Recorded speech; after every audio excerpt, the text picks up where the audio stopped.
Hello, ladies and gentlemen. We are back. This is Renegades React, and we will be reacting to another edition of Cinema Sins. Everything wrong with Hellboy in 16 minutes or less. Hellboy's pretty good. Hellboy is pretty good. Okay, can I be honest with y'all? Do it. Out of the Hellboy movies, Mm-hmm. I like the second one better. Yep. Yep. And don't get me wrong, the first one's good. First was really First good. was real good. I mean, you have Bruttenholm, you have friggin' Selma Blair, you have Ron Perlman Ron freaking Perlman. as Hellboy. He's perfect for this. Yeah. Yeah. Yeah. You're not wrong. People wondered why it took so long to make Hellboy into a movie. Guillermo del Toro fought with the studios for years and years and years to get Ron Perlman to be Hellboy. They were like, well, we want you to maybe go with someone maybe a little more well known, maybe someone a little more established, maybe someone who can bring in more bucks for the. It's like, okay, you corporate tools, get out of my workshop. It's like, get the right man for the job. Yeah. It's Ron effing It Perlman. really is. He's the best. It's kind of weird because I do like the movies, but this is like the only comic I actually really collect. And there are some big departures in the movies, but it doesn't really bother me because I mean they said that there's like a Guillermo del Toro version and then there's the comics, but it's obvious he still loves the comics. Well, of course, because he keeps the look. I mean, honestly, if you could imagine Hellboy personified in real life form. Oh yeah, compared from the comic books into real life, is this not as close as you can get? It's good. It's damn good. And they pull it off so well, and also the hand, Oh yeah. the hand they pull off so well. And oh man, Nate, have you seen the animated Hellboy movies they did? yeah, I saw those. Those are also really Yeah, good. those are really good. Oh man. They also did a game as well that was actually pretty good. Wait, they really? Yeah. They actually did a game. I was aware of the game. I never played it though. Yeah, I heard it was actually we might have to pretty fix good. that. I heard it was actually pretty good. Oh man. You know what else we got to get a hold of on the subject of games? Eternal Darkness. Yeah, we got to get a hold of Eternal Darkness. ED is a friggin' trippy. Don't call it that. What? Don't call it ED. What? Erectile dysfunction. Eternal Darkness. Respect the game. Say it. I respect the game, dude. Look, at least I'm not being like Eternal Darkness, Sanity's Requiem. Okay. But that game is real good. Okay. Well, we need to get okay. When I first played the game, all right, I got it on GameCube a long time ago, and my friends, everyone in school called it ED. This is before erectile dysfunction was commonplace and just like all over the place. No. Just don't call it VD. Now that's been around a long time. Anyway. The V stands for venereal. And we're going. Everything wrong with Hellboy in 16 minutes. No, I'll lick your hand, sir. Okay. I work with highly caustic chemicals. Do you really think I care about your saliva? I'm just saying. It'd be weird. Okay. I'd still punch you. Okay. Punch it right onto your beard. All right, guys. Contain the calamity that is your memories. Let's watch some Hellboy. We're taking this outside later. Okay. All right. I'll fight you.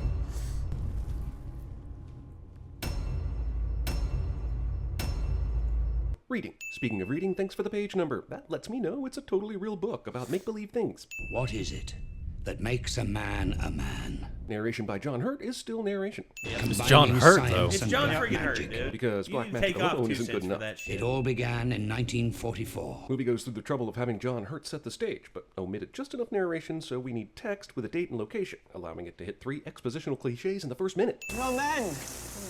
They'll need these. Movie introduces a rosary, so we know some spiritual shit is about to go down, but they won't actually be useful to anyone. There's nothing on this island but sheep and rocks. Ruins, not rocks. Right here, guys. The remains of Trondheim Abbey, built on an intersection of ley lines. Broom uses this opportunity Yeah. to explain why they're on the island instead of earlier, during the planning phase of this mission. Also, the Nazis are conducting magical experiments on a remote island. You'd In think they'd want Scotland. to keep that a secret. It looks like they unfurled the banner right away. The freak in the gas mask. Karl Rupert Cronin. This World War II general is unaware who Hitler's top assassin is. If he's here, this is worse than I thought. Did anyone do any pre-planning before this mission, or are they just winging it at this point? 5 years of research. Good God, how much expositional yelling can we cram into this movie? The Nazis discovered Pokestop technology 70 years earlier than This guy explains what he's doing, even though, f it, let's just give these assholes 5 sins for beating us over the head with so much exposition. This guy pulls pins on 2 grenades, but throws them one at a time. Hey, Wilhelm! Wilhelm! From the Nazi part of the family. We don't talk about him. Even though evil C-3PO is completely out of bullets and has no cover, no one shoots at him, giving him all the time he needs to show off his blade nunchucks. Nameless henchmen approach one at a time, allowing them to be easily vanquished cliché. So the portal pulls in a light fixture without affecting it at all. Then the faceless henchman gets sucked in and burns up on impact. But now this guy's getting liquefied and pulled in a drop at a time. It's fine if you want to suck people into deep space, but at least do it with some consistency. The portal's been open for too long. Yeah, it's a little weird. Something may have come through. Even though all of us were watching it and surrounding it while it was open and would have seen something come through. Glory Efimovich Rasputin. Also, that Hugh Jackman-looking motherfucker is supposed to be Rasputin. Did they not have enough access to a photo of the real Rasputin? Old-time Baby Ruth product placement. Get me a blanket. This guy was ready to fucking go with that blanket. It's a boy.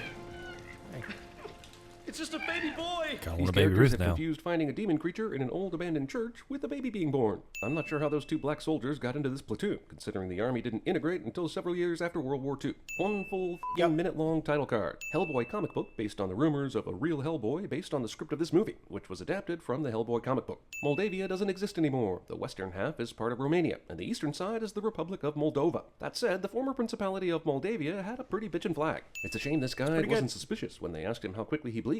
Eyes. What did they do to your eyes? Well, you were there when the machine popped his eyes out, right? Don't matter, really. I'm just wondering how a thing that resurrects somebody somehow decides, nah, you lost your eyes, can't give those back. Broom Bruttenholm grows up to be Doc Brown. The lungs, spine, liver. Broom has cancer basically everywhere, but is still able to stand and move around and otherwise basically be fine.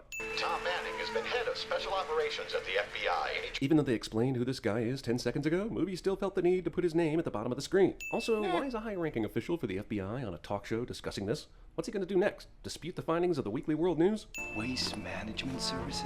No one is suspicious of a waste management services building that looks this nice, especially in New Jersey. Hello, I'm John. You are late. Because of course he is! Everyone's late, but to what consequence? Nothing! Nothing. Instead of walking all the way to the counter like a normal person, John decides to stop right on the thing that he doesn't know is an elevator.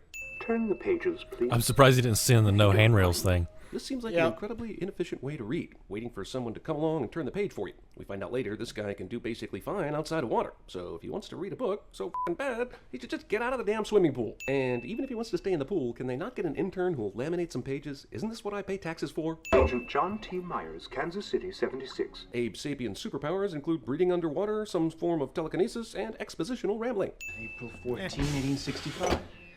The day that Abraham Lincoln died. Abe Lincoln died the morning of April 15th. He was shot on the 14th. John gets grossed out by something he's been within no shot of for some time. Building has integrated a museum into their Maxwell Smart-style series of doors hallway. Fed 6 times a day. He's got a thing for cats. He'll be his nanny, his keeper, his best friend. He never goes out unsupervised. This guy plays the pronoun game 6 times, even after he knows for a fact that John has no idea who he's talking about. He never goes out unsupervised. Who?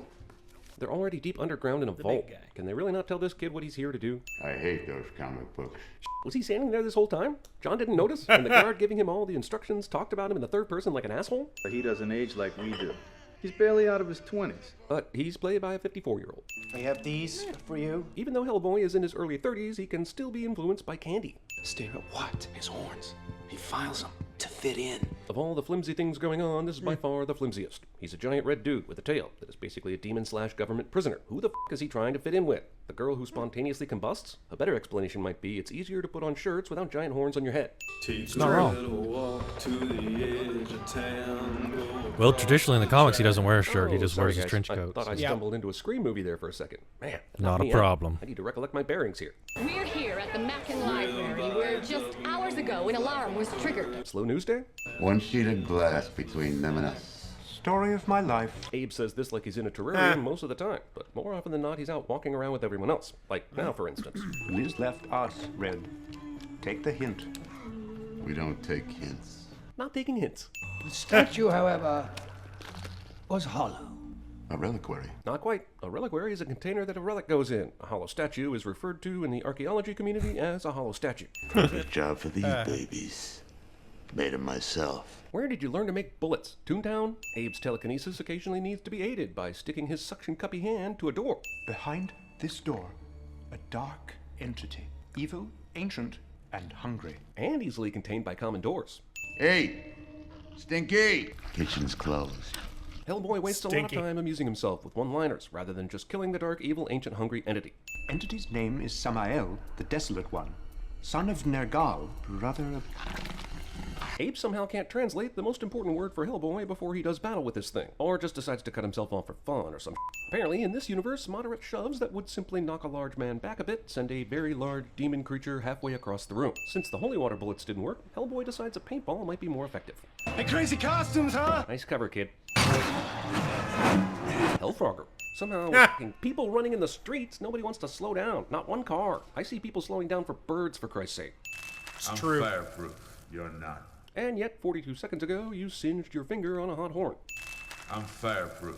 You're not. And this monster is death-proof. Did you forget that? Also, is it the protocol of a super-secret FBI-funded program to just leave dead hellhounds on train tracks? See? If touching your hot horns hurt, then why the actual does your finger being on fire not hurt at all? Because that's his... Villain enjoys opera cliche. You know, most movies use the lower third location text to tell the audience where the characters are, not describe the set you built. Unless there's a fictional city called Abandoned Subway Area in the no longer existent country Locker Room. Now that this guy has glass marble eyes, is the movie saying he can see? What the is that? Oh, it's his tail. Don't worry, everyone. It's just his tail. Also, Bud Light. I'm still mad about Hellboy killing that monster that can come back to life. And no one bothered to be concerned whether or not it came back to life or anything. Especially this guy. I need to touch it to see. Do you? Because when we first saw you, you were able to tell us everything about John just by looking at him. And when you gave us all that info about the monster, you were just touching the door of the room he was in. Professor, they were here. Who was here? Nixon? Houdini? Jimmy Hoffa? Whoa, Jeffrey Tambor. I got this. But yeah, he's right. Enough with the pointlessly cryptic pronoun game. Yeah. None of these guards are shooting him, either because they've collectively been waiting for the opportunity to live out that scene from Raiders of the Lost Ark, or they're all questioning why his swords are so fucking loud. According to this flashback, Rasputin is the one who gives this hellhound thing resurrection power. So why did Abe read that it already had resurrection powers? For each one of you that falls, two shall arise. Didn't Hellboy kill that thing once and it just came back to life by itself? Then he killed it again, and indeed, we saw 2 after that, but shouldn't there be 4 by now? Also, why do the bad guys go through all this trouble? Let's create a monster, give him resurrection powers, and in the unlikely event it gets killed, bam, 2 more, baby. Why didn't they just take this pile of angel tears, go back to headquarters, resurrect this hellhound, kill it, and let it spawn several times to create an army? Also, Abe Sapien's powers are officially way That's too pretty good. convenient Never at this thought about point. it that way. To be able to simply touch a sword and have a full HD, professionally edited flashback of what happened in the museum. You are very sick. It's impossible to believe that Abe didn't know this already, and I am super confused about his powers. Does he have to touch people or things directly to get information, or can he just sense it? The movie says both things are true, but he couldn't figure out this guy was sick until now. Oh, you've lost a lot of blood. He has blood. Touched you 5 seconds. Laid 3 eggs. Okay, this movie is formally trying to become the most confusing thing ever made. Now you're telling me this monster also lays multiple eggs that also will become future hellhounds? It's already got the Death Creates 2 more spell on it. You're telling me it reproduces normally too? We can't risk it. Tomorrow you'll go back to the tracks with a group of agents. Tomorrow? Why tomorrow? Doesn't this feel like something that should be taken Yeah. Find those eggs and destroy them. When Broom said to John, find those eggs, John heard, find some backstory on Liz. Liz's clothes aren't burning off.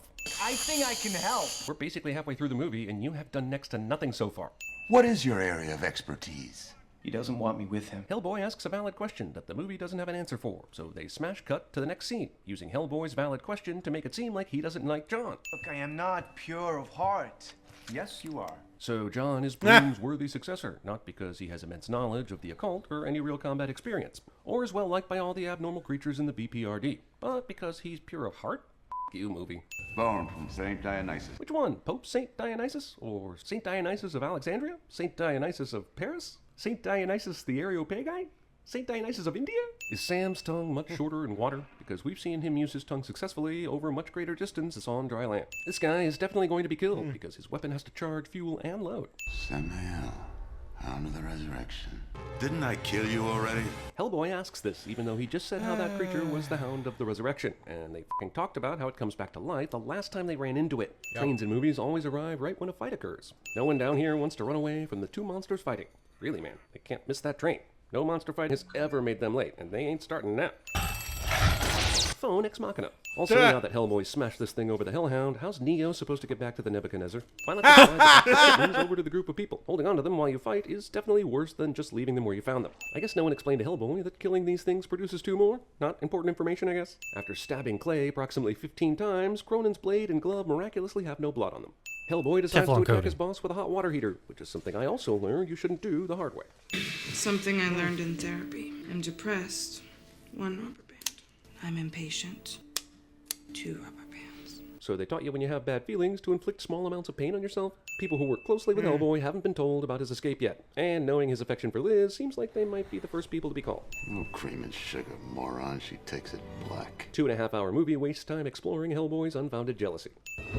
This part was sort of awkward. Hellboy clearly falls and misses the ledge, but somehow didn't fall to the ground. So guys, we've been dealing with a lot of assholes who know how to come back to life. Let's just leave their dead bodies lying around and hope they don't live again. Also, even though Broom removed the unexplained electronics that kept Cronin alive, he's able to wake up for some reason and put himself back together. Considering the distance Hellboy threw that and the speed it was probably going, this probably should have killed John. Also, we're still watching John go on a date with Liz while Hellboy is mad about it. Movie proves that it's incredibly hard to look menacing while walking down a spiral staircase. It's awfully nice of the New Jersey Times to write a cover story titled The Apocalypse that would be positioned just so to make sure we understand what's going on. Hey guys, we decided to drive out to where we thought you might be to give you the news of Broom's death, rather than just calling it. Rainy funeral and black umbrellas shot from overhead cliché. Also, every motherfucker at this funeral brought the same size black umbrella to this thing. They knew this funeral It would be looked extra really sad good, though. because the It main did look character really died. There was good. Heavy rain. Since Hellboy can't attend the funeral, he stands on top of the funeral home where he can clearly be seen, but no one sees him except It for still Liz. looked really I'm good. not much of a problem solver. 3 decades. I've only completed 2 sides. Why not use your magic frontal lobe that You can see don't the past and see what the Rubik's Cube factory solve worker did to mess it up? sides, Then you work in solve reverse. John walks out of layers. the important mission meeting to He doesn't watch know Liz walk that. down the hall. His coffin survives this.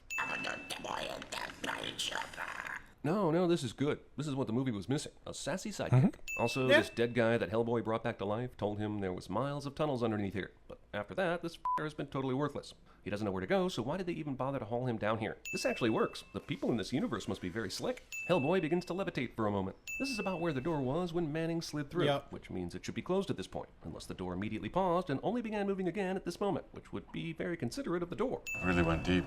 Did you cut yourself again, or am I supposed to believe that's the cut from a moment ago? Because that cut clearly happened on the back of your hand. Hey!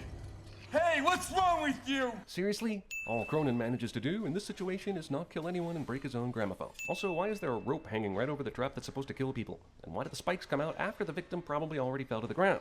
Well, you know, you feel that way about me. You want to know that here? Now? Good question. I don't even want to know at all. Red, white, whatever. Guys are all the same. This sounds like a bad Minions meme about housewives and wine. Couldn't they just hook Liz up with a bunch of grenades and just have her charge in here and blow all the monsters up? She's like resistant to fire, right? Or is she only resistant to her own fire? That's a very specific fire resistance. Hit me! Earlier in the movie, Liz said she was beginning to control her powers, yet here she needs to be slapped around a little in order to get her flame on. Also, I thought small, instant, measured amounts of sharp pain were supposed to calm her down. I'm legitimately asking, is she always wearing fireproof clothes? That seems expensive. She was so desperate to get the flame going a moment ago, but now she's moseying like those creatures aren't currently fire killing is Hellboy. generated In fact, he's around resistant to fire, her so clothes. they could have won this It's a long time obviously ago, but magic they needed the blue dramatics fire. of Liz doing a Jean Grey impression. Holy shit, John survives this. Thank you for this. Not only did John survive, but so did those grenades. He can break through extremely thick stone walls, but these normal-sized chains are just too much. No, it's because magic. Come on. What did They you explained see it. the was runes. made for? Smashing things? Lighting on fire? Weird masturbation? No, let me get this straight. Some asshole built a portal to another dimension that would release some sort of badass apocalyptic creature, but only during an eclipse. But first it required Rasputin to open this gate in the beginning of the movie and somehow give birth to Hellboy, who would then one day grow big enough to use his arm as a key? I mean, that is one convoluted prophecy, complete with convoluted carpentry and witchcraft to boot. John is now suddenly able to slip free from his restraints. Does Hellboy saying his real name apply to everyone's restraints? Remember who you are! The real you is inside there somewhere, cliche. Did John just use the Force to get those rosary beads to Hellboy? Even though the monster was halfway through the portal, he just disappears when it closes, instead of getting chopped in half or something. Myers, let's go. Maybe you should handle that situation? The squid coming out of the evil dude seems like a pretty big loose end. Apocalyptic monster merely tosses Hellboy like a tennis ball, instead of just going ahead and killing him already. Are his clothes fireproof too? What are the rules? It's whatever. It looked cool. Yeah. New Jersey. There's something to be said for the rule of cool. Yeah. Well, some cliches take on a life of their What own, is and no it matter how many times that you makes see a them, they're man still a man? Is it his origins?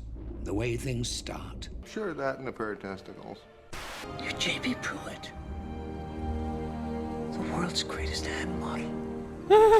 Welcome to the desert of the real. The Matrix. It's over 9,000! What, 9,000?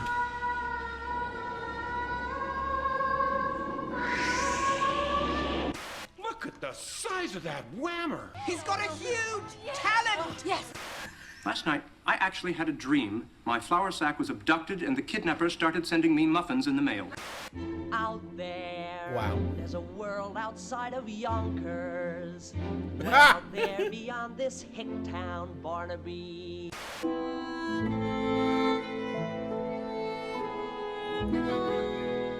Animum vedere. Klaatu!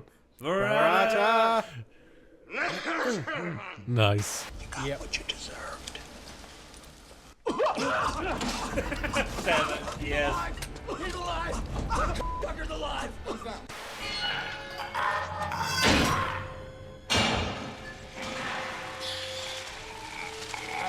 Fool of a took. Fool of a took. I like That's it. good. Fool of a took. That's good. But yeah, no, there's something to be said for the rule of cool. Yeah, I Which, believe that. I mean, it's a big thing in D&D specifically.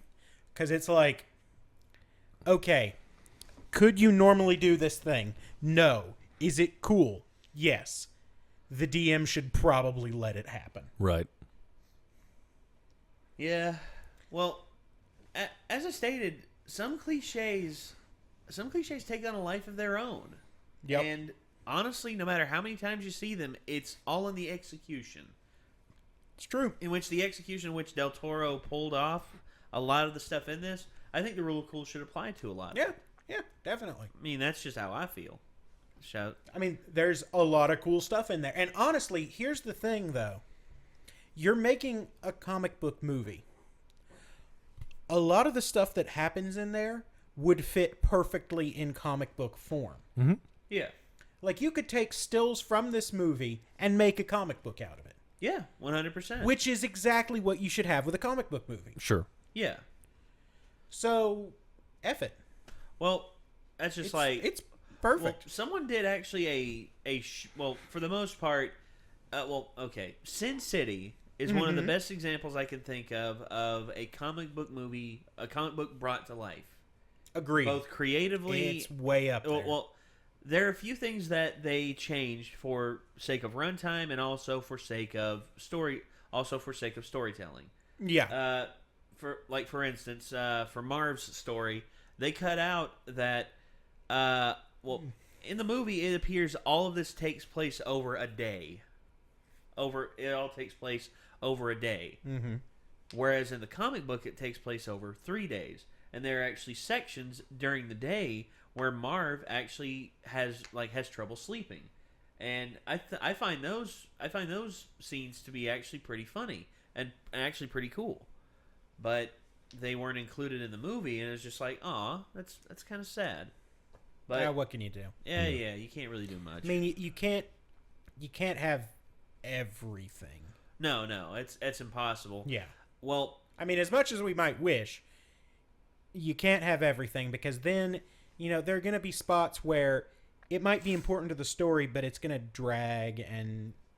you're going to lose interest in the movie. Well, for me, one thing I think that I want filmmakers to do to some degree is I want them to do an unabridged cut of a film and then an abridged cut of the film. So do like the unedited version and then cut it down for a theatrical release. Well, and also film film alternative scenes to make it more flowing as a film narrative. You can do that too. So essentially, like, you would get the filmmaker cut, and then the unabridged cut, I guess you could call it. Do you think that could save some movies? Probably. I think so, because honestly, people were talking about Harry Potter. People were talking about the Harry Potter films. Mm-hmm. And, things that were cut out and things that were changed to make the film a more flowing narrative for film that people were unhappy with. Now, I'm not saying you're going to please everybody, because no matter what you do, no matter what they say, you're never going to please everybody. It's true. But at the end of the day, if they would have filmed an unabridged version of all the Harry Potter films, and then, for theatrical release, the film company can do whatever the hell they want. The film company can do whatever the hell they want with, the theatrical release cut. But the unabridged version can be released on DVD, or it really given how interactive everything is now with the internet and everything, you can have a fan vote. Well, see, at that point you run into the issue of people aren't going to go and see it in the theater because they're just going to say, "Oh, well, I know that there's going to be a version come out with more. I'll just wait and see that." Well, your diehards will do that, but casual moviegoers aren't going to want to sit and watch a 4-hour cut of Hellboy. No. But I would. Oh yeah. Oh yeah. Of course. I mean, I would too. I mean, it really depends on how the film is cut, because there's some films that are so agonizingly slow. Like, they're short films. Like, for instance, Master of Disguise. Master of Disguise is 81 minutes long, but yet it feels like an eternity because it's just so horribly cut, so unfunny. And they works. showed all the funny bits in the trailer. Yeah. So what little funny bits there were. And then there's a film like The Dark Knight, which is an hour and a half, but yet goes by so quickly because you're having such a blast with the film. Yeah, I mean, and there are a lot of, like, really long movies that, you're sitting there and you're watching them and you're like, man, wait, that was only, like, that was 2.5 hours? It felt like 30 minutes. Yeah. Yeah. Yeah. Stuff like that I love. It's just like for Star Wars The Force Awakens. I mean, it flew by. It flew by. Yep. I mean, I've seen that film several times, and I still feel like... And you're just like, there's no way it was that long. Yeah. You're contemplating, like, was it really that long of a film? Are they lying? And it's just like, for some films... They cut out some stuff that makes the film feel longer because it breaks your immersion with it. Yeah, that's just like with what they did with. That's just like the studio meddling that I hear has happened with Batman v Superman: Dawn of Justice. They say that the ultimate cut is actually a much better film because there are things that are kept in that help the narrative flow so much better. And I feel the same thing for Suicide Squad, because Suicide Squad, there was stuff that was in the trailer that was absolutely awesome. And I think they cut like 27 minutes of Joker. Yeah. Oh, really? Which is crazy. He's only in the film for like 3 to 5 minutes. I'm not really upset about that. Billing. Yeah, I can't say I would be either. What? But we're not really upset about the Joker being in the movie less, because what? I liked what he was doing. I wish we could have gotten more so that we could have gotten a fair assessment of what Jared Leto was trying to do. For what he did, I liked it. I liked the interaction between him and Margot Robbie. I liked it. That's just me, though. And it may very well, if they do an ultimate cut of Suicide Squad that shows... They probably will. But if it shows everything... they show every piece of the Joker that was in that film, and I see what Jared Leto was doing, and I see the full extent of what he was going to... I may not like it. I mean, there might have been a reason they cut out all that Joker time. I don't know. I mean, I'm not... I'm not dude, making an studios assumption here, make- but there could be a reason. Studios make dumb decisions in some regards. You're not wrong. Well, case in point, okay, Lord of the Rings: Return of the King. They had a perfect exit for Saruman. Mm-hmm. And what did they do? They cut it out of the theatrical release. And why? The only logical reason I can think of is like, well, too long of a runtime, people aren't going to want it. It's in the first 10 minutes of the damn film. Mm-hmm. Yeah. No one's going to be looking at their watch and like, oh, well, I can't afford to not watch this. It's just like Doug Walker pointed it out in his dumbest Lord of the Rings moments when they cut out Saruman's fate in Return of the King. And you see, studio meddling, I get it. You got focus groups, you got this, you got that to try and predict, this film's going to be a hit. And then you get films like Deadpool, which nobody had faith in. Yep. Nobody. And Fox kept trying to chop the budget out from under it, trying to kill it in the tremendous. womb. And look what happened. Yeah. The fans loved it. The critics loved it. Yep. Everybody just fell head over heels for that movie. It might well be the best comic book movie ever made. It is. Yeah. I'd say it's, for me, it's one of the top. It's one of the best comic book movie achievements I'd say since they've been doing comic book movies. Yeah. You have the momentous occasions like when you first see Batman on screen, and when you first see Superman fly through the sky, and when you first see the Avengers all assemble all together, and they're working off each other really well, and then when you see Deadpool just come in his Deadpool-y way, and it's just like, oh, wait a second, oh. Well, let's get back to the beginning before like, oh, hey, back I before I didn't see you squeeze there. this ass into this red jumpsuit. And you're just like, and also the opening credits do the perfect. The opening credits were perfect. Yes. Just beautiful. Yeah, and okay. A gratuitous cameo. Back on the subject of back on the subject of Hellboy. Yep. I'm wondering what he'll have to say about Hellboy 2, because to me, Hellboy 2 was a better put together film. It was. Because, I heard, as Guillermo del Toro put it, the studio had more faith in him to make his own film. Sure. Yeah. And there are things I really like about these movies, and then there are really awkward parts. Honestly, like as far as like Guillermo del Toro's version of Cronin is pretty cool. I mean, like creepy, like ninja gas mask wearing Nazi bad guy, way cooler. Because I mean, no offense, Cronin was just a scientist and had nothing much in the comics to do with anything. Yeah. Like the floating head in a jar had more to do in the comics. That's true. Cronin. Yeah. That being said, I always thought the love story angle was kind of awkward. I really like what they did in the comics with Hellboy and Alice. Okay. And that story was pretty neat to me. Which, well, I don't want to give anything away if you want to read the comics, because it's actually really neat where they go with it. Well, what I would like to see is them revisit this in the future. And if they don't do Hellboy, because at the end of Hellboy 2, spoilers for is it out of spoiler range? Oh, I'd say so. Yeah. Okay. Probably. At the end of Hellboy 2, Hellboy leaves. Hellboy leaves the organization, which happens in the comics. Which does happen in the comics. Yep. And he is effectively replaced with Roger the Homunculus fills his place for some time. Yeah, Roger's pretty cool. Well, there is a separate BPRD series that I'm not as well read on. But he does leave because he finds out they implant a bomb in Roger's chest in case he loses control. Well, okay. Well, for me, I would like to see a BPRD film. I would love to see that. With even if it does or does not include Hellboy, but it includes Lobster Johnson. Lobster Johnson. Give me Lobster Johnson. I have the Lobster Johnson comics. Yes. Okay, and also he's so cool. Include like the birth and also the usage of Roger the Homunculus. Mm-hmm. Yeah. And also you can keep Johann. Yeah. Yeah, absolutely. And with those three, I think you can have because BPRD it's Liz, Johann, Abe, and Roger basically. Yeah, I'm fine with that. Do it.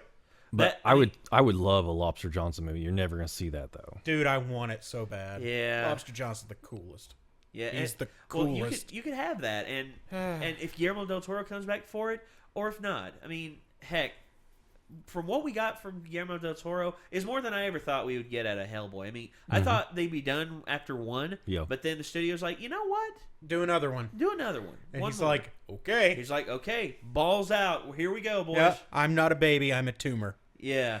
That is the best bit. The best bit. That is a dual layered, heck, maybe even a triple layered joke. It's so good because it pays homage to both Total Recall and Kindergarten Cop, all in the same, all in the same thing, all in the same vein. It was hilarious. I loved it.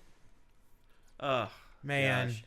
All right, so such a good. Yeah, Hellboy. From what we got out of it so far with these two films, we got two tremendous films. Oh yeah. I'd say that's more than any true-blooded Hellboy comic book fan has ever hoped for. Oh yeah, absolutely. And the fact that you had a mastermind like Guillermo del Toro, at the helm of it. I mean, the fact that you finally got Ron frickin' Perlman.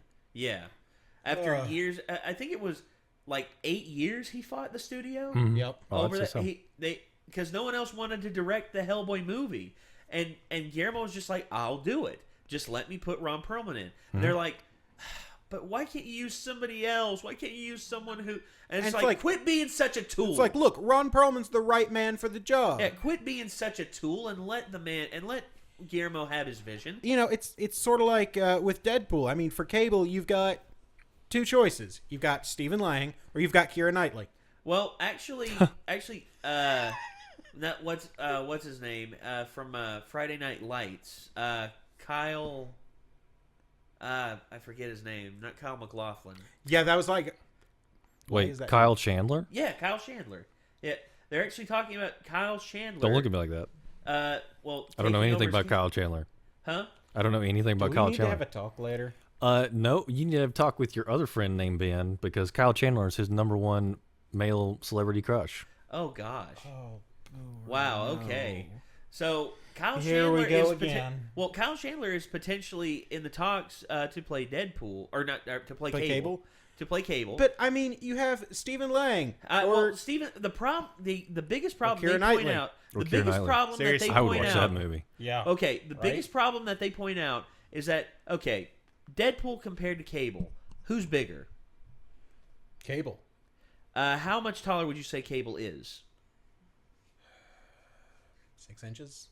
Yeah, Cable is like 6'5", 6'6". Yeah. Compared to Deadpool. Cable's a big dude. Ryan Reynolds is 6'1". Stephen Lang is 5'10". That's the problem that they're running into with that. But that's not. You can fix that. I know you That's can. not even. Okay, Ian McKellen wasn't that much taller than Frodo Baggins, and they fixed the crap out of that. Yeah, it's not that hard. Or they Elijah did. Wood, sorry. Well, yeah, they did. He really is Frodo. He really is. And plus, given how much money Deadpool made, I don't think they'll have a problem with the budget. Yeah, it's not. It's not even that hard. Stephen, you don't even have to put Stephen Lang in makeup.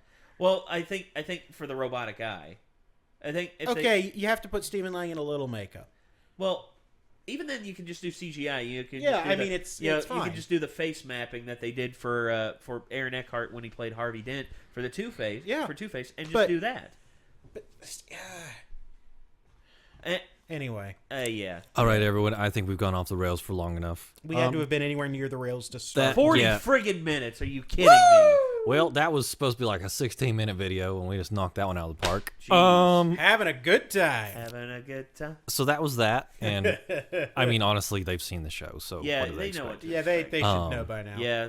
They could see the runtime before they started the video. Thank you for coming with us on that adventure. And if Hopefully, you managed to watch through that whole thing, good on you. Yeah, good on you. Hopefully you enjoyed it, or you're just numb to it by now. I don't know. Probably both. I mean, I'm pretty much numb to it by now. That being said, please check the description for our related content, and hopefully we will see you all very soon.